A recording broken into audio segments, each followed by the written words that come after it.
Hello everyone, welcome back. Today's episode is a little different. I just returned from Madrid and where I attended a conference on Edgar and Gothic literature, and I wanted to share the experience with you. It was one of those academic moments that I stays with you, not just intellectually but emotionally.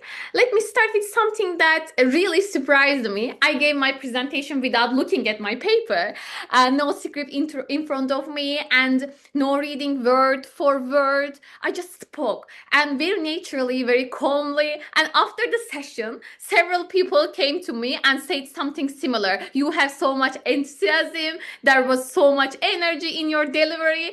It felt alive. That means a lot to me. Because sometimes in academia we hide behind the paper, we read, we protect ourselves, we create distance, but this time I just trusted myself. I trusted that I knew my work, I trusted that I understood my argument, and I allowed myself to be present. It reminded me that scholarship is not just about what we say, but how we inhabit what we say. The conference itself was incredibly international. Scholars came from all over the world. I met a professor from Japan. I spoke with academics from California, from the UK. There were researchers from different parts of Europe and beyond. The conversations were rich and generous. What I appreciated most was the diversity of approaches. Some papers focused on modern adaptations of Poe, others explored Gothic aesthetics in contemporary culture. Some were very theoretical, others were more archival. It felt alive. It felt like Poe is still very much in conversation with us. And then there was Madrid. I truly love it. Really, I'm not joking actually. The city has a warmth that feels immediate. The streets are alive. The architecture carries history. The lights feels different. I walked everywhere. I visited the Prado Museum and spent hours looking at classical paintings, standing in front of works that carry centuries of memory. Seeing those paintings in person rather than in books or online was powerful. Art changes when you encounter it physically.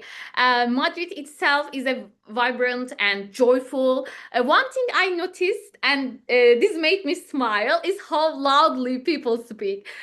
They speak with energy, with gesture, with emotions.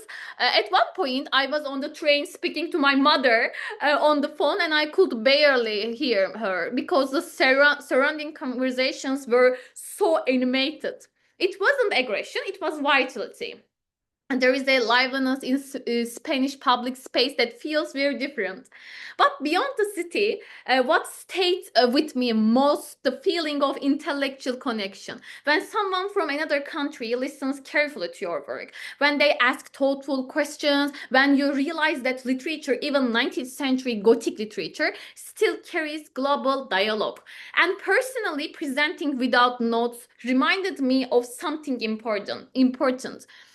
Confidence is quiet. It is not about performing superiority.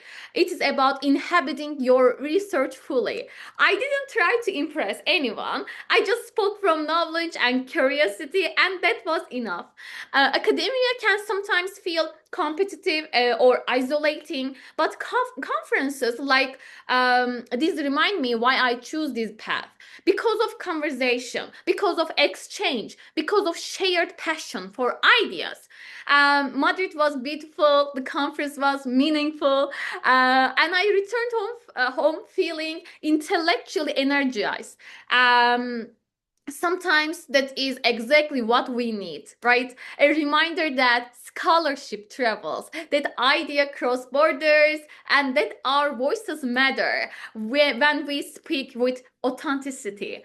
Thank you so much for listening. I really miss so much for recording my channels, and after this one I will also record Spotify podcast, but with another issue, of course.